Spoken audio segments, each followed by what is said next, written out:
Welcome to Saturday versus Sunday. I'm Jeff Dover. With me is John Barbin. Let's talk football. All right, let's get to it. This is our NCAA Week 4 preview, and I'm going to jump right in, if you don't mind, with my best ever games, working through to worst ever a little bit later in the episode here. So my best ever games, first one's Michigan versus USC. Maybe it's just one of the obvious ones. There's not too many obvious ones, but that one seems to be. Maybe Michigan can get right here. I don't know, but it's going to be another test. Well, it's going to be a test for both teams. This is now a Big Ten game. That just doesn't sound right. But, USC's look good. I'm sure Michigan's going to show up and play pretty good defense here. And the Michigan offense, it's got to start putting something together here. But I think it should be a good game. It's going to look awesome on TV. So, I mean, it's just, this is a great uniform game.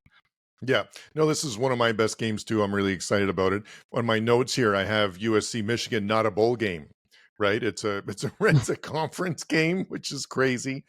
And Orji is starting for Michigan. It's not the other senior guy, so they're going with the other person who's a bit better runner, but maybe not as polished of a passer. But that's so depending on how much they change the playbook to stress USC that way, we're having a mobile quarterback. Hopefully that helps them. But yeah, it's an exciting game. It's in the afternoon slot there, and it's just seeing USC at Michigan, is something you don't get to see very often, if ever. And so that's going to be great to see that. Yep. The next obvious one's Tennessee and Oklahoma. This Tennessee looks like the better team so far. Oklahoma better show up with its A game. If Tennessee shows up with its A game, I think this is not going to go well for the Sooners. So it's a big test. I think for both teams, a big test, but I think it's more of a, I don't know, maybe more of a test for Oklahoma to show it belongs in the top 10, top 15 ranks, like being Oklahoma that we expect them to be. Yeah, Tennessee, Oklahoma for sure, one of the best games of the weekend.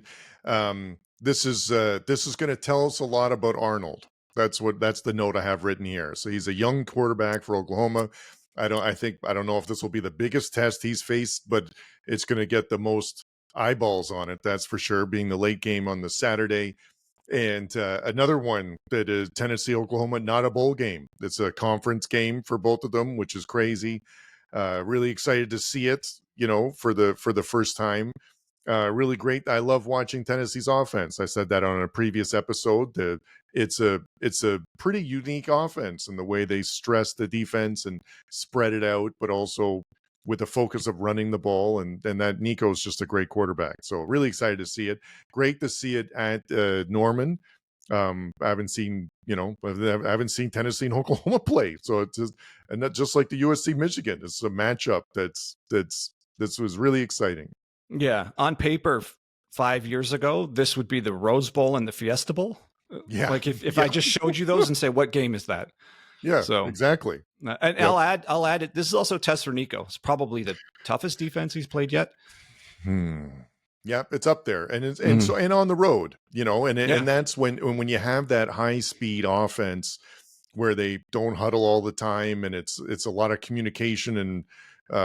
Doing that on the road is always harder. So I think that's something that kills them is the delay game penalties or the false starts and stuff. So not that they get a lot of delay games because they go so fast, but it's really more the false starts. So that's, it'll be great to see. It's a good one. All right. My next best ever game, Oklahoma State versus Utah. This in my scrappy Big 12. This could be, again, I think I say this every week, could be the Big 12 championship game preview. Oklahoma. It's because all the Big 12 teams, like, it's really a toss-up. Like, so that like any one of 6 teams could win the division, right? Where it's not like that in the SEC or in the Big 10 even, right? So that's why it feels like it's up for grabs, because it legitimately is compared to the other conferences. So, I mean, I don't have much to comment on the individual players here. But I just think this is going to be one of the better games in the Big 12, and what I think is going to end up at the end of the season being one of the deciding games as to who wins this conference. Yeah, this is a game I didn't really have it in my top 5 list, but it is going to be something I will watch this weekend because those are 2 teams I don't see very often. So It's a ranked on ranked matchup. Games at Oklahoma State are always entertaining because they really get up for that in Boone Pickens Stadium. So I'll watch that. Mm-hmm. So I'm going to stay in the Big 12 and K-State and BYU. This looks like it's going to be a good one too. And that's K-State's one of the other teams that I think is going to be right there at the end for Big 12 championship game. So this is starting to get into these interesting matchups, like you said, that we haven't seen before with all the conference realignment. It's just cool. It's just cool to see these different teams playing and knowing that these are conference games. It's going to take a long time to get used to that. Yeah, it's the Big 12 after dark game. It starts at 10:30 Eastern, so it'll be at Provo. It's a stadium that both you and I have been to. We've been to a game at Provo. That was the largest donut I've ever had in my life. Was in that stadium. They call it a beaver tail. Which was one of the more highlights of the game that day, to be honest. So, but in that game, Jordan Love was still at USU, and he completely blew BYU away. Good memory. Yeah, no, that was good. So no, that'll be great. That's a good game. I'll be recording that one and watching it the next morning because it's too late for me. What else you got for your best ever? My last best ever, Nebraska at Illinois. I've had eyes on Illinois earlier this year, and Nebraska is one of my teams that I'm expecting to have a good season. And so far, they're actually having a good season. Raiola, if he keeps improving, this could be a pretty tough team, a tough out in the Big Ten. So it's just, I think it's going to look good on TV, and I'm just excited. I'm kind of getting excited for Nebraska again. Every year I want them to be good. And again, this is just my nostalgia. When I first got into college, Nebraska was dominant in the early 90s. So every time I see that helmet with the N, I think like that's an impossible team to stop. But obviously that hasn't been the case for a while, but I kind of want them to be good. I don't know. I guess it's just a feel good thing for me. So we'll see. Yeah, no, I'm excited about this matchup. This is the second week in a row where we have a ranked matchup on the Friday, not even on the Saturday. So a really great start to the week to be able to catch that. And again, Illinois is a team that I don't get to watch very often. So having a primetime matchup with Nebraska is going to be great. And Raiola, this would feel different, I guess, if it was on the road, but another home game for him, and just to get the feet wet, and because he looks like he could be the real deal. So seeing him in action, and if Nebraska's defense plays just as well as it did against Colorado, like that's going to be, Illinois is going to be in a tough spot. That's it for my best evers. Do you have any more? Nope. All right. So I have, before we get to worst, actually, let's go to worst ever. And then I have another category called maybe a good game, ? So gotcha. In my worst evers, and subheading disaster watch, is Florida State and Cal. Now FSU is on my disaster watch list for the rest of the season. Until they put a game together, I'm kind of assuming they're going to drop every game. I don't know what's going on there, but I can't not watch now. I just have to watch this. Yeah, that's a disaster watch. It's at Florida State, which would be a good thing, except for the fact they've already lost 2 there this year so far. So it's not exactly a house of horrors there. And Cal had beaten Auburn, which is that no one picked Cal to be very good this year, but they're I think they're better than people thought. And I just can't imagine them going 0-4 at the beginning of the season. This would have been Florida State favored by a truckload. And now it's Florida -2 at home, which is unbelievable that this is where we've got to at this point. Little surprising that this is the 7 p.m. game on ESPN2, but like you said, I think the average fan in college football feels like you do, which is I can't remember the last time I saw Florida State 0-4, and is this really what's happening in front of my eyes right now? Minus 2.5 at home. That just means this is a pick'em on on a neutral site. I think it's a neutral site pick'em. Yep. Really Cal's good point. coming in already with an SEC win. And when was the last time you could honestly say, if this turns out that Cal beat Florida State and Auburn in the same season, if it turns out that way?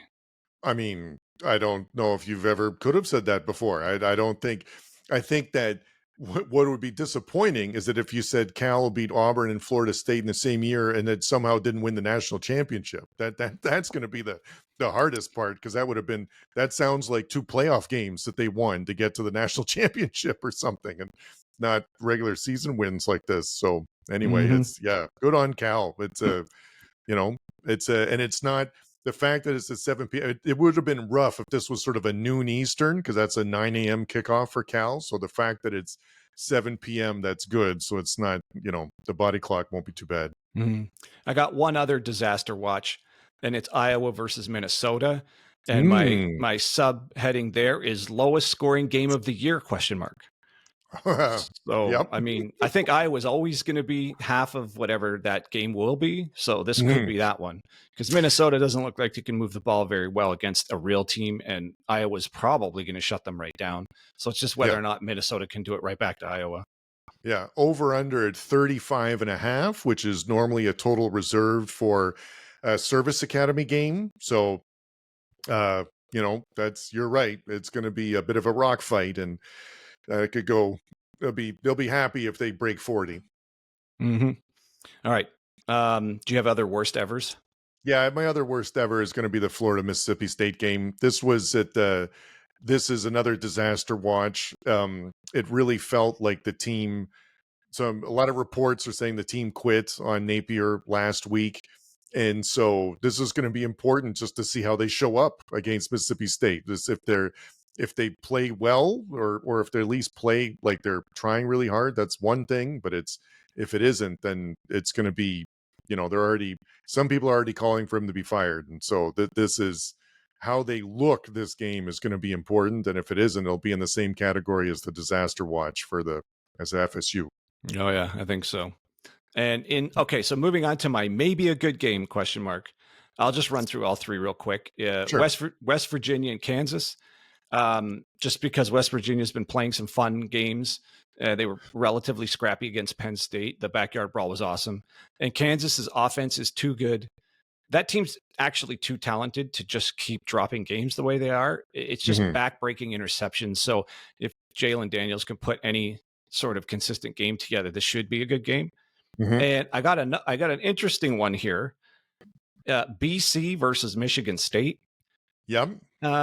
Again, BC's quarterback's fun to watch, and I think we might be having the starting of a really good long-term marriage there with O'Brien and BC.